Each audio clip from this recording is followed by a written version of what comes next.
टूटा घड़ा और किसान की कहानी। एक गांव में रमेश नाम का एक किसान रहता था। वह अपने खेत में काम करके अपना गुजारा चलाता था। एक दिन रमेश अपने खेत के बीज लेने के लिए शहर गया। दुकान में जब रमेश बीज ले रहा था तो उसकी नज़र दो घड़ों पर पड़ी। दोनों घड़े देखने में काफी अच्छे लग रहे थे। रमेश ने सोचा कि इनको ले जाकर मैं नदी से ज्यादा पानी ला सकूंगा। ये सोचकर उसने दोनों घड़े ले लिए। अगले दिन रमेश ने दोनों घड़ों को रस्सी की सहायता से एक डंडे में बांध दिया और नदी की ओर पानी लेने चला गया। नदी में रमेश ने पानी भरा और अपने घर आ गया। घर आने पर उसने देखा कि एक घड़े में पूरा पानी था जबकि दूसरे घड़े में पानी आधा था। ये देखकर रमेश समझ गया कि एक घड़ा फूटा हुआ है। उसने दोनों घड़ों का पानी एक बड़े बर्तन में डाल दिया। इसके बाद भी वह अगले दिन भी दोनों घड़ों को लेकर नदी पर गया और आकर उनका पानी बड़े बर्तन में डाल दिया।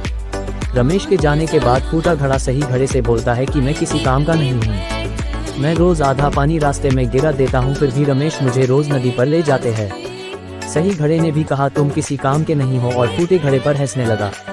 अगले दिन जब रमेश नदी पर जाने के लिए घड़े लेने लगा तो फूटे घड़े ने रमेश से कहा मालिक मैं किसी काम का नहीं हूँ, फिर भी आप मुझे लेकर जाते हो। मैं आपकी मेहनत को खराब कर रहा हूँ, इसलिए मुझे यही छोड़ दो। इस पर रमेश फूटे घड़े से बोला कि तुम अपने आप को बेकार मत समझो। तुम मेरे साथ चलो और रास्ते में आते समय रास्ते के फूलों को देखो, उससे तुम्हारा मन ठीक हो जाएगा।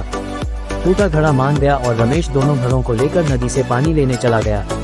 आते समय फूटे घड़े ने रास्ते के फूलों को देखा तो उसको बहुत अच्छा लगा, लेकिन जैसे ही घर पहुंचकर उसने अपने अंदर आधा पानी देखा तो वह फिर से दुखी हो गया। रमेश ने फूटे घड़े को बताया कि तुम बेकार नहीं हो, तुम भी बड़े काम के हो। जब मुझे पता लगा तुम फूटे हुए हो तो मैंने फूलों के बीज लाकर रास्ते में बो दिए। तुमने जो रास्ते में आते समय फूल देखे वह सब तुम्हारे पानी से उगे हुए फूल है।